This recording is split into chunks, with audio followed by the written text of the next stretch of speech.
Here I have a couple of tools that I use for woodworking. I think they're good examples of specificity in a user interface. Your typical protractor, the most basic version, is a translucent piece of plastic with numbers on it. This one's a hybrid because it has these arms. You can put them up to three-dimensional objects to measure the angle, inner or outer angle.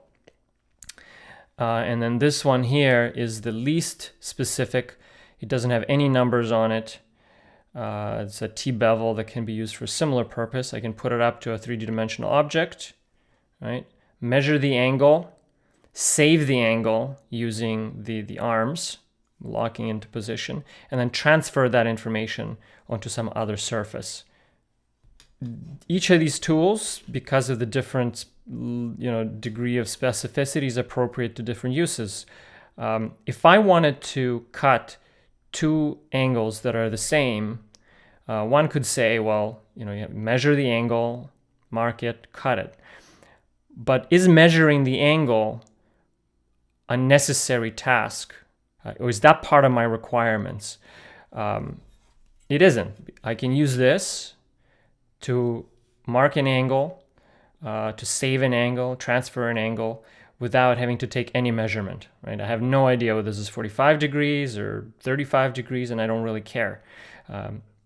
Whereas if, let's say, I wanted to write some technical documentation and I wanted to capture an angle, which is then going to be interpreted like at a different time, different place, I could draw the angle, but it's much more economical to just write a number. So in that case, I actually do want the measurement. 90 degrees, 80 degrees, it makes a difference. And this is this specificity issue is it's key in any time you design any kind of interface. It could be as basic as a form field on online, where, let's say, you're asking somebody whether they're old enough to buy something. The most over-specified version would be like some kind of calendar where they have to choose a date. Very cumbersome, very complex, many steps, choosing the month, going back and forth between the years and so on. Could also make them type in the whole date.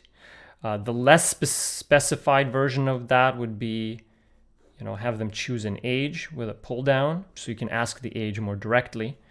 Or even less specified option would be to just say, are you old enough? Yes or no. And that's the most, so as you reduce the specificity, you want to make sure that the level of detail is appropriate to the business or user requirement. A more complex case is where your assumptions about specificity actually have a lot to do, not just with usability and the detailed information you get, but with assumptions about what the user's trying to achieve and what they know. So a little while ago, I was looking at statistical calculators. These are calculators we use often when we're A/B testing. Let's say I wanted to figure out how long I need to run an experiment for. That would require me typically to put in 4 pieces of technical information. I have to know my current baseline rate of whatever I'm trying to measure. I need to have a goal in mind, what sort of effect I am aiming for based on past research and so on. I have statistical variables that are highly technical, like alpha and power, right? So I have to put in these numbers. So implicit in this interface is that I know what these things are, that I both have the knowledge to interpret what that means, like what power means or what alpha means, but also that information is available. Maybe I don't have past, in some fields that are conducting experiments, they don't have past data to rely on. So how do they know some of these base values? So I took a stab at this and I created another calculator that has only one field. So if you put in your base rate, it'll give you some information. And it sort of works backwards to help you figure out what some of these other things are in a more user-friendly way. So here, by reducing the specificity, I'm making things potentially more user-friendly, but I'm also breaking away. I'm using it to break away with some of the assumptions with some of these calculators. There's a lot of these. They all look slightly different.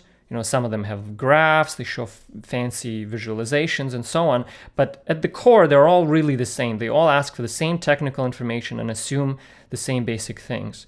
Whereas I wanted to try this because it's a breakaway from those assumptions. Back to like physical objects. We had a microwave that we replaced. The original microwave was just your typical readout, a bunch of numbers, 1, 2, 3, 4, 5, 6, 7, 8, 9, 0, and start. And the new microwave had a greatly reduced specificity. There was just one button. There were no numbers. There are no numbers. I think it's a Samsung. It has just the start button. It has another secondary control. It's like a thing you slide with your finger to increase or decrease the time, to adjust it. But really, we don't use that really at all or very much. The way it works, you just put the food in, you hit start, and it just goes for 30 seconds. If you want more, then you hit it again and again, adding 30-second increments. And we're finding it so much more user-friendly. Not missing the numbers at all. It's much easier for the kids. We love using it. And so the difference in specificity here, it's based on how we interpret the requirements of the user. Here, this very specific interface, it seems to assume that I want to click these numbers, but that's not part of my requirements. I don't have a requirement to type in 1, 2, 5. I just want to put in the right time.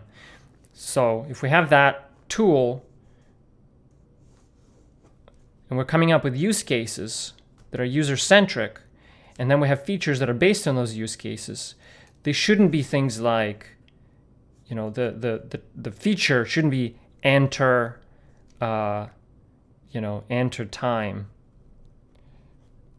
or enter digits, right? Because that's very specific, enter digits. Maybe I can enter time without entering digits, which is what this new microwave is trying to do. But you could keep reducing the specificity. Let's say, hypothetically, imagine a microwave of the future that doesn't need you to enter anything at all. You just put the food in, it detects when the door has been closed, it measures the weight and the size of the food, detects what kind of food it is, reads some barcode on the package or whatever, and just cooks it for the right time. So there, as you reduce the specificity to that degree, if it were possible, you're getting closer and closer to that pure user requirement, which is I just want to cook my food. I want to do the least I need to do to be able to do that.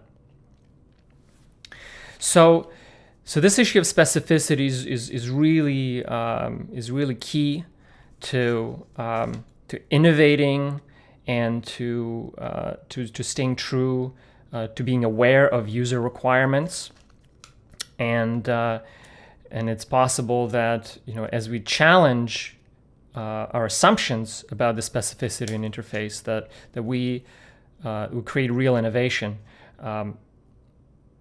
Old technology typically is overspecified, right? Because if you think of things that we used 50 years ago, the machine just wasn't smart enough to do a lot. So a lot of the logic was offloaded onto the user. You had to specify a lot. But now is a different time. We can fit more electronics into smaller spaces, into more devices, and the electronics can be really fast and really smart. We can predict things and measure things. So as we're able to reduce the specificity more and more, we get this sort of purer potential interface, even challenging what we think an interface should be. For example, there is there's this whole notion of a zero UI type of UI, where let's say you have a car and you walk up to it. The current way of opening the door at the back is there's a handle, right? So there's an affordance, you use it, and the door opens. But I don't have a requirement, right? To press something isn't a part of my user requirement. I just want the door to open. So some smart cars now, they're detecting, like you can just lift your leg and then it detects that there's movement or something and it opens the door. And potentially in the future, it conceivably could even be smart enough to just open with even more subtle cues. So it would just be a lot smarter that way. That said, it's still an experimental time for us. There are lots of supposedly smart devices out there that don't quite, meet our expectations. They simplify things too much, and the technology just isn't there yet to compensate for the loss of specificity. But a lot of the underlying technology really is changing fast. Sensors and Internet of Things, voice interfaces, artificial intelligence. So I think we're going to see some big changes, and I'd be really curious to travel even just 100 years in the future and see just how much our everyday things that we take for granted would change in terms of the specificity. But for now, I'm just trying to be aware and pay attention to all the little things that we use daily, and some of the assumptions that have gone into them, those sorts of things traditionally, and think of ways of breaking out of those assumptions.